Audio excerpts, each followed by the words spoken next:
Alors, bonjour tout le monde, j'espère que vous portez toujours très bien. Donc, je me présente une fois de plus, je suis Exponentiel Fojo. Je vous reviens aujourd'hui avec une nouvelle vidéo. Et puis, dans cette vidéo, on va parler des finances décentralisées, mais on va principalement parler de PancakeSwap. Alors, si vous ne le savez pas, la plupart des blockchains, ok, la plupart des blockchains que nous avons aujourd'hui, on parle de Binance Smart Chain, mais que ce soit Ethereum, le Solana, le Cardano. En général, les investisseurs attendent vraiment massivement l'arrivée des contrats sur la blockchain. Ce que vous devez savoir, c'est qu'une blockchain sans contrat, ce qu'on appelle des smart contracts, qui sont des contrats intelligents, qui vont permettre en fait de faire fonctionner la blockchain, bien le roulement de la blockchain. Lorsqu'il n'y a pas de smart contract, lorsqu'il n'y a pas de projet sur une blockchain, en général, cette blockchain ne tourne pas, ne fonctionne pas. OK? Donc, une blockchain, c'est un réseau. Donc, si vous avez un réseau et que ce réseau n'est pas utilisé, OK? Imaginez le réseau GSM d'une compagnie de téléphonie. Si ce réseau-là est mis en place et qu'il n'y a pas d'utilisateur dessus, il n'y a pas d'application dessus, ce réseau ne sert à rien. OK? Donc, c'est à ça que sert donc les smart contracts dans la plupart des blockchains. OK? Donc, la première dans ce genre, c'est-à-dire de finances décentralisées, c'est ce qu'on appelle Uniswap. Uniswap, c'est vraiment le pionnier, ok, qui a permis de comprendre qu'on pouvait faire quelque chose vraiment de différent et qui a donc amené le concept de finances décentralisées, ce qu'on appelle DeFi, qui a fait vraiment beaucoup de parler d'elle autour des années 2017, 2018, 2019, 2020 jusqu'à 2021. On parle beaucoup de finances décentralisées et puis donc la plupart des nouvelles blockchains essayent donc de copier le concept. Donc si vous avez eu à travailler avec Uniswap, lorsque vous vous retrouvez sur PancakeSwap ou bien sur Big ou bien sur Bifi Finance ou bien sur toutes les nouvelles, vous allez certainement remarquer une ressemblance entre toutes ces plateformes-là, ok? Aujourd'hui, Uniswap est victime de son succès parce que la blockchain Ethereum aujourd'hui est très sollicitée. Ça fait que à cause d'un problème de scalabilité qu'on a sur la blockchain, les frais de transaction sont très énormes. Voilà par exemple pourquoi Binance s'est rapidement développé à donc utiliser cette faiblesse d'Ethereum là pour se propulser. Donc l'arrivée de PancakeSwap sur la Binance Smart Chain a vraiment fait beaucoup de bruit. Il y a beaucoup de personnes qui ont investi dans ce projet là. Ok. Alors ce que vous devez comprendre, c'est que en général, comme je disais tout à l'heure, lorsqu'on a une blockchain, l'arrivée des smart contracts est très attendue. Et à côté des smart contracts, il y a donc des projets de finances décentralisées. En général, un projet de finances décentralisé va vous permettre de participer à tous les concepts de la finance traditionnelle qui ont été comme ça importés dans les concepts ou bien dans les projets de crypto-monnaie ou de blockchain. Ok, vous avez par exemple participé à des pools de liquidités, fait du farming, fait du staking, et puis en général, ce que le projet de finance décentralisée va vous permettre de faire, c'est qu'elle va par exemple vous permettre de staker une crypto-monnaie et de recevoir en contrepartie une autre crypto-monnaie. Ok, ou pour des personnes qui veulent venir faire des échanges, ce qu'on appelle des swaps sur la DeFi de PancakeSwap par exemple, vous avez besoin d'utiliser la liquidité qui a été apportée par d'autres personnes qui sont des apporteurs de liquidité. Donc on va voir tout ça dans la suite du vidéo. C'est comme ça des façons de recevoir ou bien de gagner, d'avoir des revenus passifs avec ces crypto-monnaies. Donc ça peut être très intéressant et puis on va donc regarder ça. Tout de suite, je m'en vais donc ici dans mon dApps. Donc, dans le dApps ici, j'ai la plupart des applications décentralisées. Et puis, comme vous le savez déjà, ceux qui ont la version Apple n'auront pas le Trust, le PancakeSwap directement relié à leur Trust Wallet. Donc, vous n'auriez pas le dApps ici. C'est vraiment juste pour des gens qui ont la version Android. Mais comme vous le savez déjà, je l'ai expliqué dans une précédente vidéo. Donc, si c'est la première fois que tu arrives sur cette chaîne, j'ai une vidéo, ok, qui traite déjà de Trust Wallet et beaucoup d'autres choses. Donc, je t'invite à aller regarder ces vidéos-là pour avoir des bases en fait de comment manipuler aisément ton portefeuille Trust Wallet. Ok, donc ici donc on essaie juste de parler des dApps qui sont intégrés à Trust Wallet, mais pour ceux qui n'ont pas le dApps intégré à Trust Wallet, vous pouvez simplement aller dans votre navigateur et puis dans Google, saisir par exemple juste PancakeSwap. PancakeSwap.finance. Donc, vous voyez ici, https PancakeSwap.finance. Vous pouvez simplement saisir ça dans votre Google et vous aurez vraiment la même chose, la même application que nous avons ici. La différence ici, c'est juste que dans la version Android de PancakeSwap, ils ont intégré en fait comme un navigateur web directement à l'application qui fait que bon, dans l'application, on peut aller directement dans les applications de finances décentralisées. Sinon, vous pouvez également faire la même chose en allant directement sur Google et chercher toutes ces applications-ci. Donc, vous voyez, vous avez Bifi Finance, vous avez PancakeSwap, vous avez Uniswap, dont je vous disais qui était le leader, qui était le premier en fait dans ce concept de finances décentralisées sur la blockchain Ethereum. Donc, vous avez beaucoup de concepts comme ça là, de farming et tout ça là qui vont vous permettre de farmer vos crypto-monnaies, de faire du staking. Mais on va comme ça dans cette vidéo s'attarder à PancakeSwap. Et puis, comme vous le savez, je ne suis pas un conseiller financier, je ne suis pas un expert des questions financières. Je suis simplement quelqu'un de technique, ok, qui est passionné par les concepts de crypto-monnaies, qui pense que la jeune génération devrait s'intéresser aux crypto-monnaies parce que ça peut vraiment sortir notre continent et notre pays de cet enclavement financier-là. Donc, ne prenez rien de ce que je dis dans cette vidéo comme étant des conseils financiers. Les exemples de crypto-monnaies que j'utilise ici, c'est vraiment à titre éducatif. C'est bon à savoir. Donc, tout de suite, je vais aller donc sur PancakeSwap. Je clique sur PancakeSwap. Alors, ici, donc, ça nous présente comme ça la page de PancakeSwap.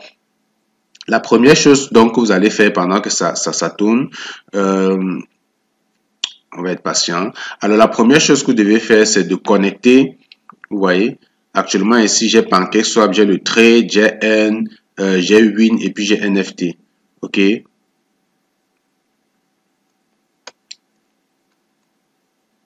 Vous voyez, ici, j'ai Connect Wallet. Donc, la première chose que vous devez faire, c'est de connecter votre wallet à PancakeSwap. Donc, comme je vous disais, PancakeSwap, c'est vraiment quelque chose à l'extérieur de votre Trust Wallet, de votre wallet, ok?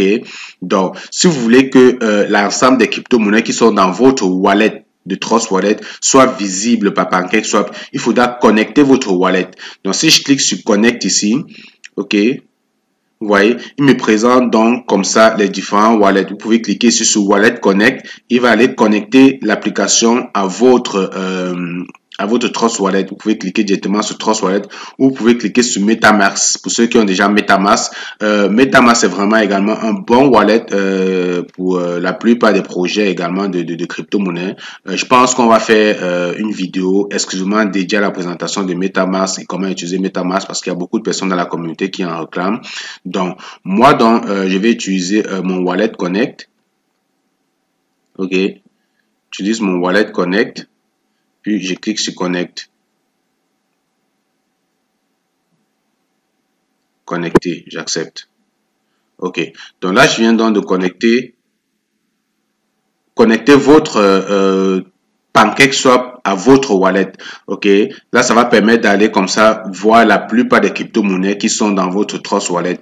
Par exemple, si vous n'avez pas du cake dans votre Trust Wallet, il faudra donc acheter du cake sur les exchanges pour aller sur Binance, acheter du cake et transférer, ou bien du BNB parce que c'est des tokens qui vont être utiles pour la plupart de vos transactions. Alors, la première chose qu'on peut voir ici, c'est le swap. OK. Swapper, c'est vraiment échanger une crypto-monnaie. J'ai par exemple du BNB, puis je vais aller acheter une nouvelle crypto-monnaie, un nouveau projet qui commence, j'ai envie d'acheter cette crypto-monnaie. Je vais donc changer mes BNB contre cette crypto-monnaie-là. Je peux également changer du cake contre d'autres crypto-monnaies. Donc, il suffit par exemple ici à la source de choisir la crypto-monnaie que vous avez. OK, je suppose que vous avez donc du BNB. Je prends du BNB. Vous choisissez la crypto-monnaie que vous avez. Du BNB. Bon, disons, j'ai de l'Ethereum. Ce n'est qu'un exemple. Hein. Supposons que j'ai de l'Ethereum dans mon portefeuille et que je vais échanger mes Ethereum contre une nouvelle crypto-monnaie. Donc, je vais aller prendre l'autre crypto-monnaie ici. Ça peut être de l'Ethereum contre... Vous avez toute une liste ici. Je vous ai déjà montré dans une précédente vidéo comment faire du swapping. Mais je préfère également le montrer. Supposons que je vais changer mes BNB contre du Bernie, par exemple. Donc, je clique là. Vous voyez, puis je vais mettre la quantité ici. Tout à l'heure, c'est parce que j'ai pas de l'Ethereum, mais si vous avez des Ethereum dans votre portefeuille, vous allez voir automatiquement la quantité apparaître ici parce que votre PancakeSwap est connecté à votre wallet. Donc, tout ce qui est dans votre wallet devrait être vu par PancakeSwap. OK? Donc, moi, j'ai rien dans la balance. Mais, comme j'ai dit, c'est à titre éducatif. C'est pour vous permettre de comprendre comment ça fonctionne.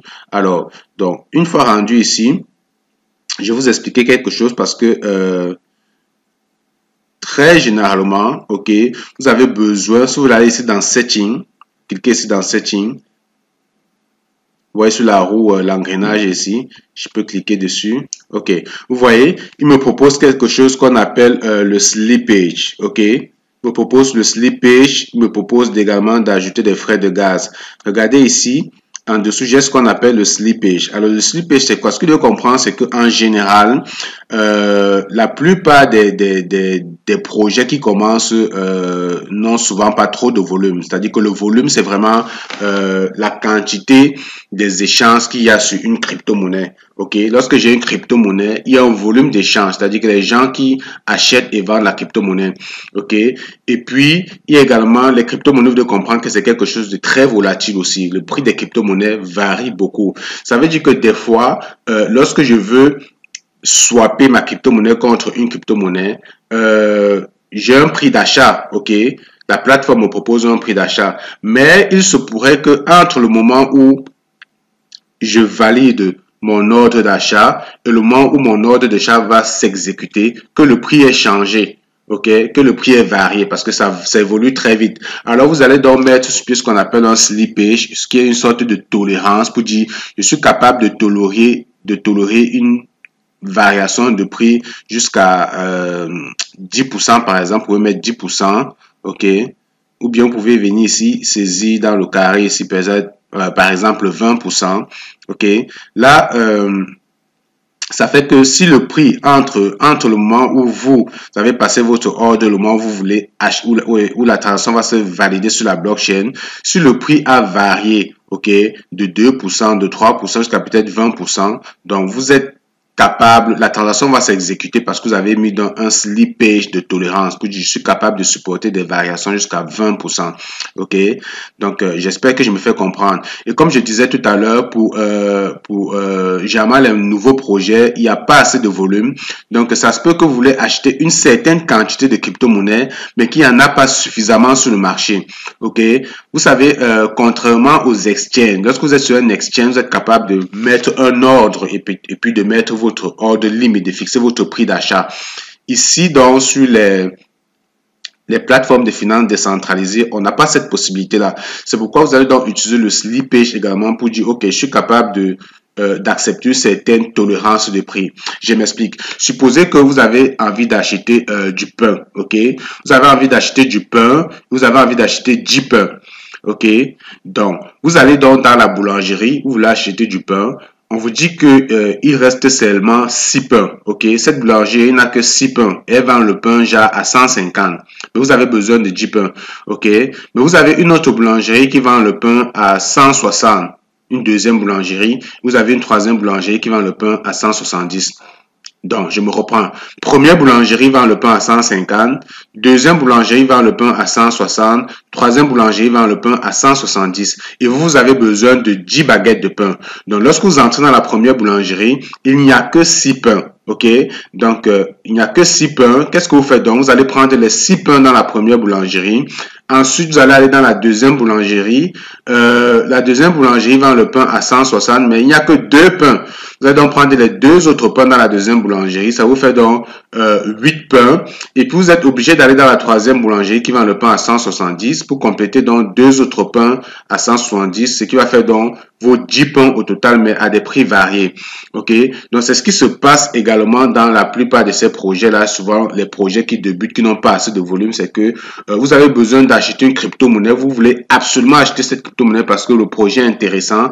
Elle est uniquement listée sur PancakeSwap par exemple. Alors, ce que vous allez donc faire, c'est que vous allez mettre un slippage pour dire donc à la plateforme que je suis capable d'accepter une variation de prix. Ça fait que la plateforme, si vous savez par exemple, du coup, vous voulez 1000 jetons de cette crypto-monnaie-là, s'il y a plusieurs vendeurs à des prix différents, vous voyez donc avec l'exemple que je viens d'expliquer, elle va donc aller acheter vos 1000 jetons aux différents vendeurs selon la limite que vous avez décidé d'accepter ou bien le prix que vous êtes capable de tolérer. Donc, je pense que je me suis bien fait comprendre ici. Ça, c'est à quoi sert le slippage. Donc, des fois, lorsque vous allez faire votre swap de crypto-monnaie, le swap ne va pas marcher, le swap ne va pas fonctionner. Il faudra donc venir ici mettre un slippage, une sorte de tolérance, ok? Et puis, en plus du slippage, vous avez une autre chose ici qu'on appelle des frais de gaz, ok? Si vous regardez plus haut, vous voyez ici, vous avez, ça c'est les frais de gaz. Le standard c'est 5, rapide c'est 6, instantané c'est 7 par exemple. Et puis ça dépend des fois en fonction du token. Alors les frais de gaz c'est quoi? Les gaz, il faut dire que les blockchains généralement ont de grosses files d'attente. C'est-à-dire que imaginez un nouveau projet qui se lance, tout le monde va acheter, beaucoup de personnes vont acheter la crypto-monnaie. Alors, tout le monde va se ruer sur la blockchain, sur PancakeSwap pour essayer absolument de détenir cette crypto-monnaie-là. Alors, vous, si vous venez et vous passez votre ordre d'achat de vos 1000 jetons, ok, il se pourrait que la transaction se passe instantanément ou alors que ça prenne vraiment beaucoup de temps, ok? Ça peut prendre beaucoup de temps pour s'exécuter, mais si vous êtes pressé, vous voulez que ça aille tout de suite rapidement, il faudra donc augmenter vos frais de gaz, ok? C'est comme vraiment payer l'autoroute. De toutes les façons, par défaut, vous payez déjà des frais de gaz sur la plupart des blockchains, mais si vous voulez que votre transaction aille beaucoup plus vite, il faut augmenter les frais de gaz, ok? Donc, vous allez donc venir jouer ici pour changer de valeur, pour augmenter les frais de gaz. Donc, ça que ça sert. J'espère que je me suis bien fait comprendre. Donc, ça, c'est le swap de crypto-monnaie lorsqu'on fait des échanges de crypto-monnaie. Mais généralement, par défaut, vous pouvez décider de laisser les valeurs par défaut. Hein. Donc, généralement, par défaut, ça fonctionne. Mais, très souvent, il se pourrait que vous ayez besoin d'aller jouer sur ces valeurs-là. OK? Donc, ça, c'est le swapping. OK? Et puis, vous voyez ici, il me présente directement la paire. C'est la paire que j'ai choisie. J'ai des Ethereum, puis je veux des Bunny à la place, ok. Puis ici, il me présente en 24 heures une certaine charte du marché, ok. Vous pouvez également regarder ça. Alors, donc, ici, vous avez également la possibilité d'ajouter la liquidité. Je préfère revenir, donc je vais revenir tout à l'heure sur l'option de liquidité. Tout de suite, on va aller dans Earn. Donc, lorsque vous cliquez sur Earn, vous avez le farming et le pool de liquidité. Donc, je vais cliquer sur pool de liquidité, par exemple.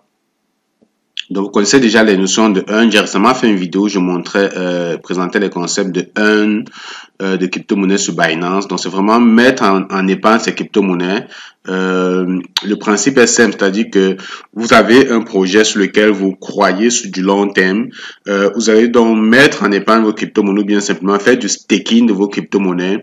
Et puis, en contrepartie, vous allez recevoir donc des revenus passifs qui font en sorte que, en plus du fait que votre crypto-monnaie prenne de la valeur sur du long terme, vous devez recevoir également des crypto-monnaies gratuitement. Alors, sur PancakeSwap, le principe est un peu différent dans la mesure où, en général, lorsque vous stakez du cake, ok, vous devez recevoir en contrepartie une nouvelle crypto-monnaie. Ok, c'est à peu près similaire au concept de launch pool qu'on a présenté sur Binance ou du launchpad aussi, qui vous permet en fait de staker une crypto-monnaie pour recevoir en contrepartie une nouvelle crypto-monnaie. Donc, avant de staker votre cake ici, pour recevoir par exemple de l'AOG ou bien de INSUR ou bien du GM, il faudrait quand même que vous ayez fait une certaine recherche sur ces projets-là. Question de savoir en fait l'ampleur du projet, est-ce que ça vaut la peine? Parce que vous n'allez pas staker vos cakes simplement pour recevoir un token dont vous ne savez ni l'issue, ni les perspectives sur le long terme ou le moyen terme. Donc, c'est vrai, vous épargnez vos crypto-monnaies, mais en contrepartie, c'est également important de recevoir quelque chose qui vaut la peine, ok, qui a de la valeur. C'est des nouveaux projets, ok, c'est des projets qui vont peut-être prendre la valeur ou simplement c'est des projets qui vont mourir, ok. Il peut arriver que vous stakez vos cakes, mais à la fin du contrat, à la fin de l'épargne, lorsque vous retirez vos cakes des pools de liquidité, la crypto-monnaie que vous avez reçue en contrepartie, qu'elle ne valent rien ou bien qu'elle ne vaut rien. Ok, donc c'est important de faire cette analyse-là avant de mettre vos crypto-monnaies dans les pools. Mais ce que j'aime dans les pools, c'est que vous ne prenez aucun risque. Contrairement aux farming qu'on va voir tout à l'heure, la pool, c'est juste que bon, vous avez une crypto-monnaie, vous la mettez dans une pool, ça peut être pour du long terme. Et puis, vous pouvez observer que vous pouvez, si vous croyez vraiment au projet de farming, du cake en lui-même, vous pouvez simplement staker du cake pour recevoir du cake en contrepartie, ok? C'est-à-dire que plutôt que de staker vos cakes et recevoir une autre crypto-monnaie, vous pouvez décider de staker vos cakes et recevoir en contrepartie une nouvelle crypto-monnaie. Donc, vous avez fondamentalement compris à quoi va vous servir du cake dans Pancake, ok? Donc, le cake, donc, c'est vraiment le moteur ou bien l'essence dans tout cet écosystème de finances décentralisées dans Pancake Swap. Donc, la première des choses où vous voulez participer à tout ceci, c'est d'aller sur des exchanges, de vous acheter du cake et de les transférer dans dans votre portefeuille. Et puis, comme je vous ai dit, le cake aussi est une crypto-monnaie qui est quand même supposée prendre des valeurs parce que si on va sur le CoinMarketCap ici, ok, et qu'on regarde, si on va sur le CoinMarketCap et qu'on regarde la crypto-monnaie Pancake Swap, ou bien simplement on cherche le cake, vous voyez le prix présentement à $10,67, ok, $10,67.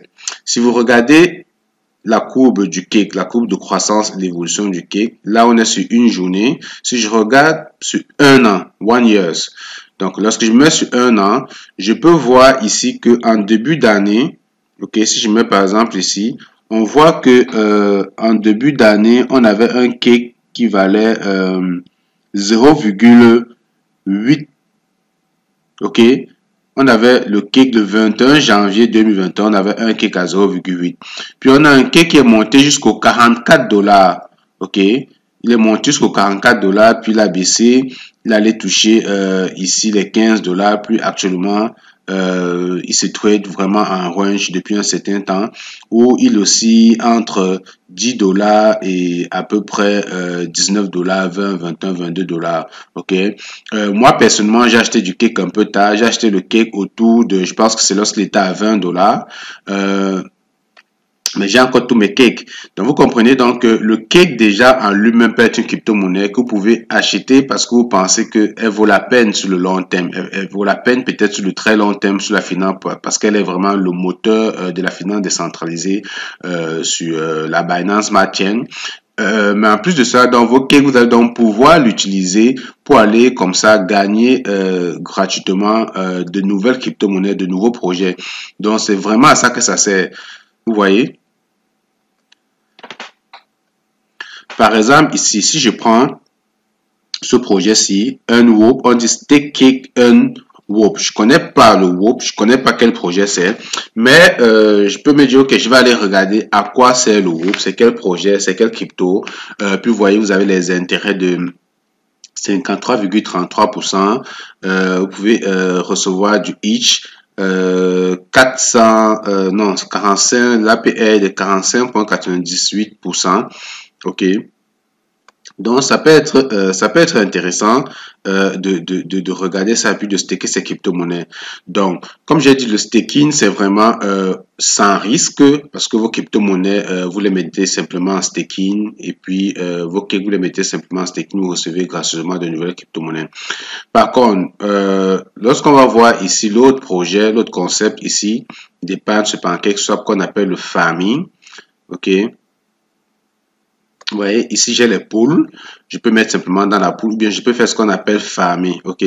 Le farming en général va vous demander d'apporter deux crypto-monnaies. Ok, d'apporter deux crypto-monnaies dans une pool de liquidité et de recevoir ce qu'on appelle un LP token. Un LP c'est simplement un liquidity provider. Ok, donc la première des choses lorsque vous voulez participer au farming, c'est d'apporter de la liquidité. Ok, comment apporter de la liquidité? Regardez par exemple ici, vous avez des pools Cake BNB, vous avez une pool ici qui s'appelle BUSD BNB. Donc lorsque vous apportez de la liquidité dans cette pool, vous recevez à peu près 26,22% d'intérêt par an. Et dans le Cake ici, Cake BNB, vous recevez 41,86% annualisé. Et en général, lorsque vous apportez de la liquidité dans la pool, c'est vraiment 50%, 50%. Donc, si je choisis la pool ici, Cake BNB, je dois apporter 50% de BUSD et puis 50% de BNB. La pool doit être équilibrée, c'est tout l'intérêt. OK? Dans ce concept de farming. Donc, la première des choses donc, que vous faites, c'est que lorsque je retourne ici sur Trade, OK? Vous vous souvenez, lorsqu'on était sur Trade, on avait Liquidity. Donc, vous voyez Trade, j'ai Liquidity ici. Quand je clique sur Liquidity, il va me permettre donc d'apporter la liquidité. OK? Vous voyez, j'apporte la liquidité. J'ai fait Add Liquidity. Je vais donc dire, moi, je vais apporter ici du BNB et du BUSD, comme on a vu. Vous voyez? Donc, si j'ai du BNB dans mon portefeuille et du BUSD, tout de suite, je vais pouvoir mettre une certaine quantité de BNB et la quantité équivalente de BUSD. OK? Donc, dès que je vais faire ça, je vais enter amount, puis je vais pouvoir, il va me proposer d'ajouter la liquidité, quoi. Donc, je vais pouvoir ajouter la liquidité. Et quand je vais ajouter la liquidité, je vais donc recevoir ce qu'on appelle des LP tokens. Vous voyez, add liquidity to receive the LP token. Donc, je vais recevoir des LP tokens et c'est dans ces LP tokens que je vais venir farmer ici. OK? Donc, vous comprenez, pour faire du farming, la première des choses que vous faites, c'est que vous apportez de la liquidité et ensuite, votre liquidité, lorsque vous allez venir ici, dans la pool Cake BNB, si je clique dessus,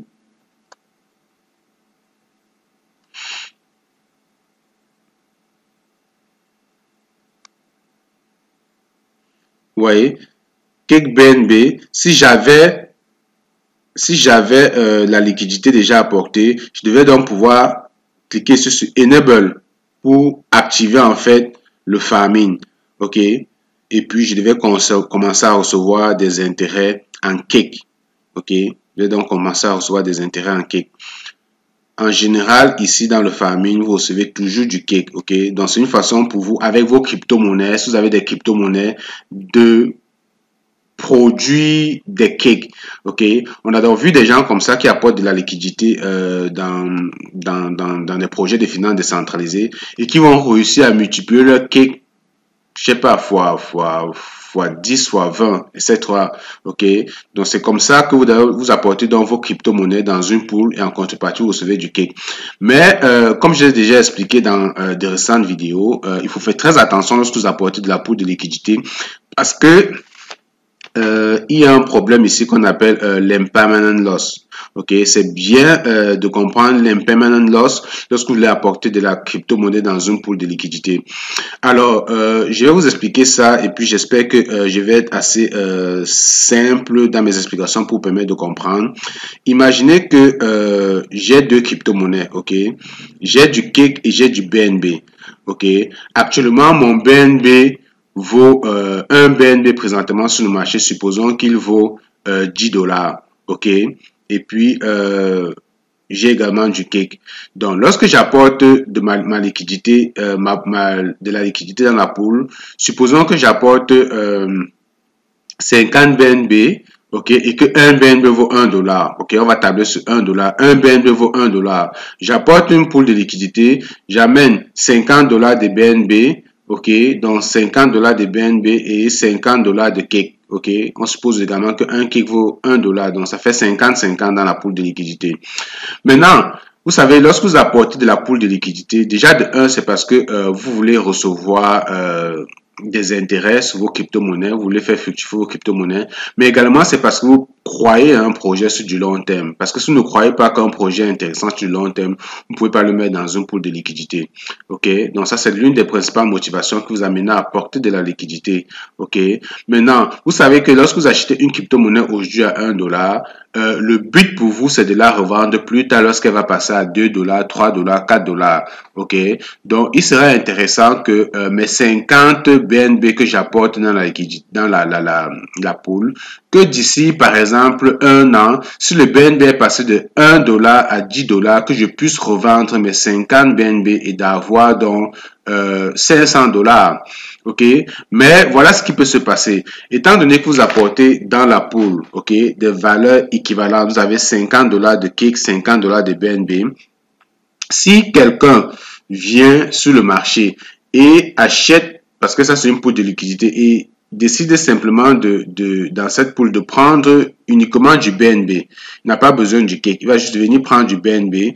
Ce qui va se passer dans la pool, c'est que pour équilibrer la pool doit être obligée, vu qu'il y a du BNB qui a été comme ça acheté, peut-être la pool va être obligée, par exemple, d'aller racheter le marché, racheter encore du BNB. Vous voyez? Pour équilibrer, pour tout le temps équilibrer la pool. Vous voyez, il y a un jeu qui se fait là, qui va comme ça venir jouer sur vos quantités ou bien sur la quantité de tokens que vous apportez dans la liquidité. OK? Mieux encore, étant donné que dans la pool de liquidité, il faut tout le temps équilibrer les deux crypto-monnaies. Supposons maintenant que le BNB qui était à 1 dollar lorsque vous êtes entré dans la pool, sur le marché, le BNB a pris de la valeur. Le BNB est passé par exemple à 3 dollars. Le BNB est passé à 3 dollars, mais le cake, lui, il est resté toujours à 1 dollar. Vous voyez que ça va créer un déséquilibre. Alors, pour équilibrer la pool, qu'est-ce qui va se passer? La pool sera obligée de vendre vos BNB pour racheter du cake pour que les valeurs soient égales. OK? J'espère que vous comprenez jusqu'ici. Donc, il y a donc une variation permanente qui se fait dans la pool, qui fait que en fonction des fluctuations qu'il y a sur le marché, la pool à un moment donné peut aller vendre donc vos BNB pour acheter du cake, question d'équilibrer la pool.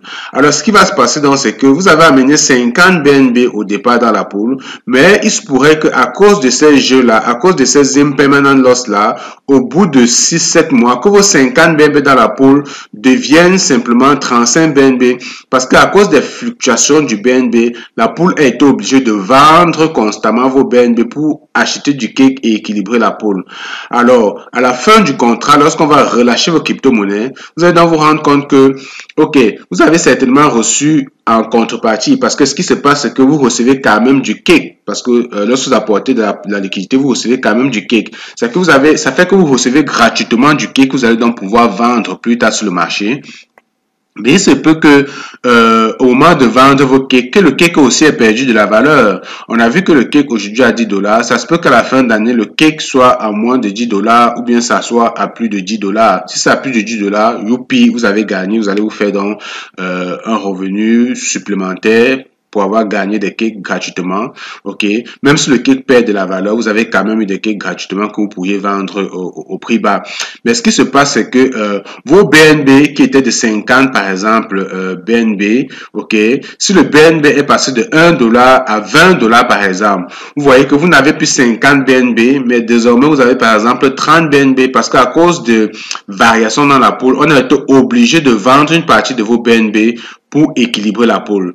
Donc, alors voilà donc expliquer l'impermanent loss. Et puis le problème se situe à ce niveau, c'est que en principe, lorsque le BNB passe à 20 dollars, on aimerait avoir ces 50 BNB pour pouvoir les vendre à 20 dollars pour profiter de la prise de valeur.